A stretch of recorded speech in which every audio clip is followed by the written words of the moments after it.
নমস্কার, বাংলার মুনি আমি মোহাম্মদ রুবেল। আজকে গতকালে যে ঝড় হয়েছে, যেই ঝড়ে বিরাট ক্ষয়ক্ষতি হয়েছে সাধারণ মানুষের, এই ঝড় দার্জিলিং জেলা, জলপাইগুড়ি জেলা এবং তার সাথে সাথে কিন্তু কোচবিহারের মাথাভাঙ্গা, তারপরে হচ্ছে আলিপুরদুয়ার এবং অন্যান্য উড়িষ্যা, পশ্চিমবঙ্গ, মণিপুরেও হয়েছে।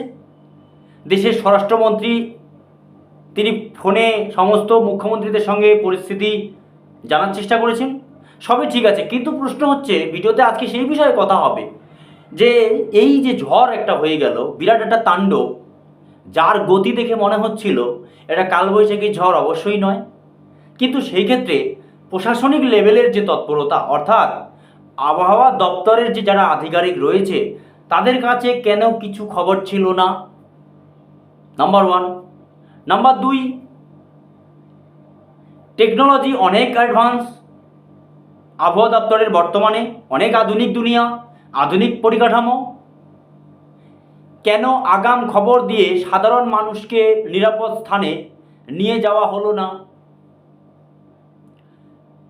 এই এত বড় একটা গাফিলতি কার? মানুষ থাকতেই পারে, গরিব, দুঃখী, ধনী, কেউ ছাদে থাকেন, কেউ পাঁচতলায় থাকেন, কেউ তিনতলায় থাকেন, কারো একটা সাধারণ ঘর থাকে না, কাউকে ট্রিপলের নিচে থাকতে হয়, কেউ 10 তলায় থাকেন।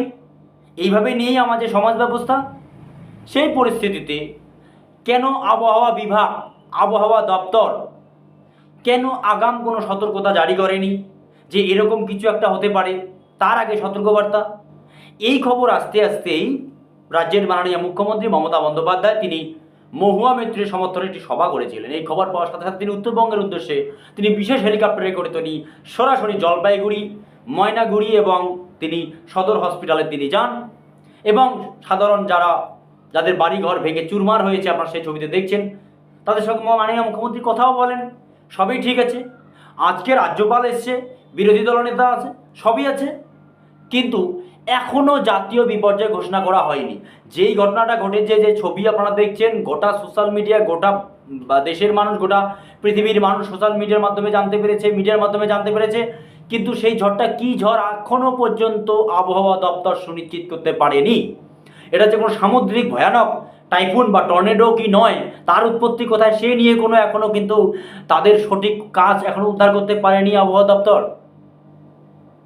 তাহলে বলাই যায় গাফিলতি কি আবহাওয়া দপ্তরে থাকে না? যদিও ঘটনার পরে ডিজাস্টার ম্যানেজমেন্ট অ্যাক্টিভ হয়েছে, এখনও সেই ঘটনা কেটে যাওয়ার প্রায় 15 ঘন্টা 17 ঘন্টা কেটে যাচ্ছে, এখনও জাতীয় বিপর্যয় ঘোষণা করেনি কেন্দ্রের নরেন্দ্র মোদী সরকার। অনেকেই বলছে নির্বাচন ইস্যু, কিসের নির্বাচন লাগু, কিসের নির্বাচন আচরণবিধি? আগে মানুষকে বাঁচাতে হবে। মানুষের থাকার জায়গা নেই, মানুষের কোথায় থাকবে, কোথায় যাবে, বাড়ি ঘর ভেঙে চুরমার হয়েছে। দর্শক, আমি ভিডিওতে আজকে চর্চা করছি এই বিষয়ে। যদি এই সমস্ত ভিডিও ভালো লাগে, চ্যানেলটিকে লাইক, শেয়ার, কমেন্ট এবং সাবস্ক্রাইব করতে ভুলবেন না। তাহলে সেই পরিস্থিতিতে আবহাওয়া দপ্তরেরও গাফিলতি, অনেক টাইম চলে গেল, 12-15 ঘন্টা কেটে গেল, এখনও জাতীয় বিপর্যয় ঘোষণা করা হয়নি। যদি সেখানে নির্বাচনী আচরণবিধি থাকে, তাহলে সবার আগে তো মানুষ। কথাই তো বলে সবার উপরে মানুষ, সত্য তাহার উপরে নেই। আপনার আইন, আপনার নিয়ম, নির্বাচন কমিশন, এগুলো তো অনেক 1000 কিলোমিটার দূরে। সবার আগে তো মানুষ, মানুষের জন্যই তো আইন, মানুষের জন্যই তো নির্বাচন। তাহলে মানুষের জীবন যখন বিপদের মধ্যে আছে, তাহলে এখনও কেন ন্যাশনাল বিপর্যয়, জাতীয় বিপর্যয় ঘোষণা করা হলো না? এবং যে সমস্ত মানুষ যাদের প্রাণ গেছে, তাদের জন্য একটি পরিবারকে কেন 20 লক্ষ টাকা এককালীন এবং বাড়ির পুনর্বাসনের জন্য আরও এককালীন কেন 15 লক্ষ টাকা ঘোষণা করা হলো না? হাজার হাজার হাজার হাজার কোটি টাকা এদিক ওদিক দেওয়া যায়, টাকার কোনো হিসেব থাকে না কারো কাছ অনেক ব্যক্তি যারা আছে।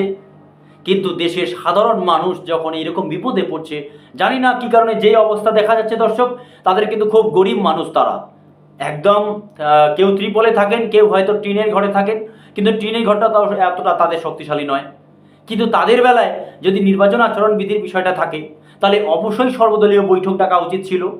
সমস্ত সর্বদলীয় বৈঠক রিগার্ডিং টু নির্বাচন কমিশন, যে এটাকে ন্যাশনাল ডিজাস্টার ঘোষণা করে সেই ফ্যামিলিগুলোকে বাঁচানোর জন্য যুদ্ধকালীন তৎপরতায় যে সমস্ত জায়গায় ঘটনাগুলো ঘটেছে সেগুলোকে আলোচনার মাধ্যমে নির্বাচন কমিশনের সঙ্গে আলোচনা করে, রাষ্ট্রপতির সঙ্গে আলোচনা করে, দেশের প্রধানমন্ত্রীর সঙ্গে আলোচনা করে, সমস্ত অল পলিটিক্যাল অপোজিশনের সঙ্গে কথা বলে আরামসে তাদের এককালীন পুনর্বাসনে দেওয়ার কথা ঘোষণা করতে পারত কেন্দ্র এবং রাজ্য। ঘোষণা করলে নাকি নির্বাচন আচরণবিধি, তাহলে নির্বাচন কমিশনের সঙ্গে কথা বলতো। মনে হয় না কোনো রাজনৈতিক দল এটা বিরোধিতা করতো। মানুষ বিপদে আছে, মানুষ চিন্তায় আছে, মানুষ কষ্টে আছে, মানুষ কি খাবে তার জন্য সে দিশেহারা হয়েছে। অনেক পশু মারা গেছে, অনেক মানুষের প্রাণ গেছে, অনেক মানুষ সদর হসপিটালে ভর্তি আছে।